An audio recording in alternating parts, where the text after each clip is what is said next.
How different is this year for you, coming in knowing like you're in a more established spot in a more established place, and yet still trying to probably prove yourself as well? Yeah. I mean, I wouldn't say it's any different than last year, really. The only difference is, I've been here before. I know what's going to happen. I know like the training camp is coming up. I know like, I got to prepare my body, prepare my mind, prepare my soul, for what's going to happen during the season. But I'm still grinding, man. I'm still grinding. There's really no safe space in the league and the NFL. Everyone's trying to take their spot. So I'm grinding every day, trying to make sure that the coaches can trust me and that my teammates trust me. Darius was telling us now there's just a different energy that he feels at this camp. I mean, do you see anything different compared to last year? Oh, yeah, I definitely do. I think we got a lot of dogs on our team that want to be great. I think that we have some people out there that want to be leaders and want to be, vocal and speak up. And I think that's the things you need on a winning team. And I also think that, everyone's buying in. I think that from top to bottom, best player to, the last person on the roster, like whatever it may be, like I think everyone's buying in and we got a good team ready to go. With you and the rookie, Skattebo, how do you see your styles meshing? If you are, you've got speed.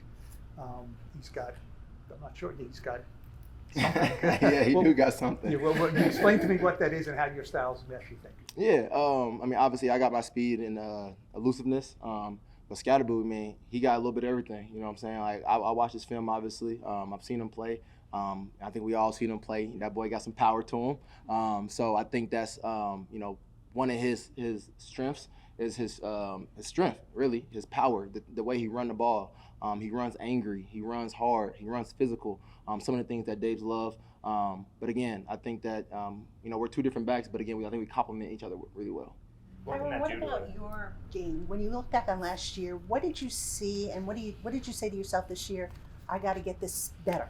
Yeah, really, obviously ball security was like a huge thing for me last year. I had too many on the ground, so that was a big thing for me. But then also just being more vocal, being a leader, making sure that I'm coming out here doing the right thing all the time. And whenever I'm asked to make a play, I make that play. I think consistency is the best thing that shows up in the NFL. When you look at all the great running backs, they're very consistent year after year after year. So that's what I want to be. I want to be one of the great New York Giant running backs that's coming through here, but it starts with consistency. So, and that's going to start at practice every day. What are you doing for ball security? Are you walking around with the ball around the facility, having people kind of poke it out? What exactly, how have you been addressing that? Yeah, I mean, first of all, it starts on the football field. Every time I'm holding the ball or I get the ball, whatever it is, make sure I'm carrying it the right way. And then also I don't know if y'all know what it is, but like a little strength, it's a grip strengthener off Amazon that I use every night. It just helps me. Again, it's just making sure that like I'm being fundamentally sound when I'm holding the ball as well. So again, just taking your coaching in the meeting room to the field. Were you a Russ guy growing up, watching? And now what's your sense from him? Obviously a very veteran, seasoned quarterback. Yeah, I was definitely a Russ guy. I was a Russ guy. I was a Russ fan. I didn't obviously know him personally up until now, but I've seen him play. I've seen his style of play. I knew it would mesh well. He's a great leader. He speaks up. He does what is needed all the time, and he does more. You know what I'm saying? He's the first one here, last one out. Like he's a great human being, other than just a football player. But yeah, for our football team, he comes out here just like the rest of us. He's working hard just like the rest of us. But yeah, I think we have a lot of quarterbacks out there right now that's doing a great job. What was that dinner like when you took the running backs out with your line?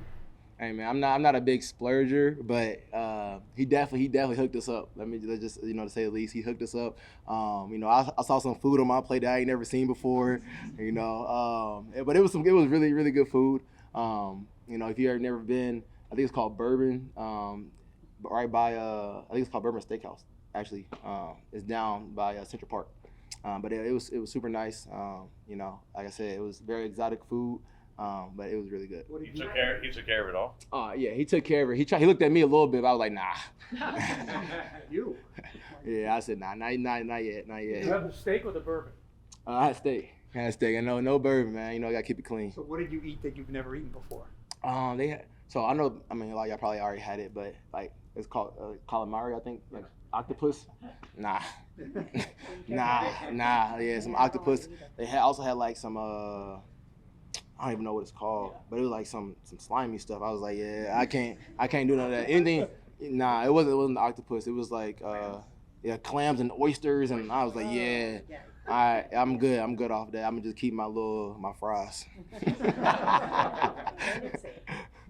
How has Russ, I guess, his addition contributed to that energy shift you were describing earlier?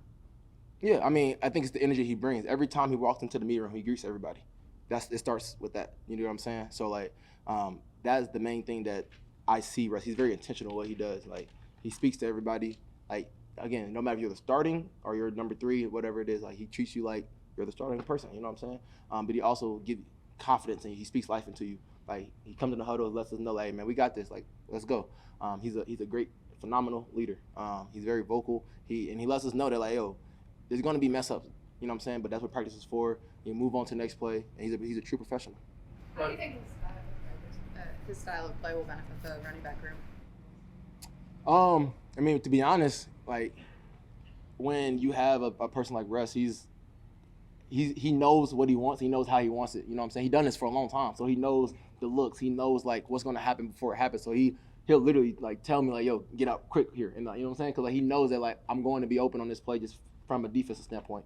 But he's also, like, you know, he can run. You know, that's, like, a huge thing. Obviously, we had, you know, past quarterbacks that can run, but, like, that's a plus when you're talking about a person who can throw the ball accurately and then also run really well.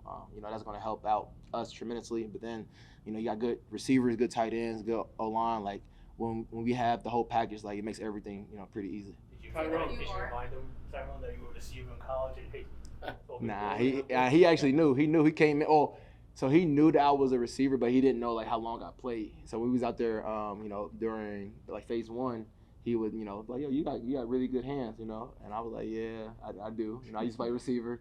And he was like, I know, but, like, how long? I was like, really my whole career. And then, like, he was like, yeah, we got to do some stuff with you. And that's really kind of how it took off. But, you know, really up until now, like, he's been a great, you know, person, a great, you know, mentor for me just to go talk to and bounce ideas off of. As far as that, you talked about energy. Is there positivity? Do you feel it around here? Yeah, positivity for sure. That's all there is. Like, I think one of the biggest things that we're doing this year is making sure that everyone's on the same track. Like, there's no one, you know, veering off, you know, to the right or to the left. Like, we're all going the same way, having the same idea, with the same vision at the end of the day. Because obviously we all have individual goals, but there's only one team goal, and that's to win. You were talking about you played wide receiver obviously for a long time. Did Liddell Betts, when you were at Iowa, did he try to, like, make you convert, or how did that go? Yeah, so LB, he came in, I want to say I was there in 21, so I think he came like 2020 or something like that, maybe. But when he came in, obviously I was a receiver. He didn't get the chance to coach me. Coach Foster, he was there before LB. And I was in and out of the running back room and the receiver room at Iowa. But again, like, he didn't get to coach me on the football field. But, like, yeah, we ran into each other at Iowa. He's a great guy, great coach. He knows his stuff. Obviously, he played in the league as well. So, like, when he come in here, he already knows, like, you know, what's going to happen, and he knows how to handle it. You know what I'm saying? So, like I said, he's a great coach.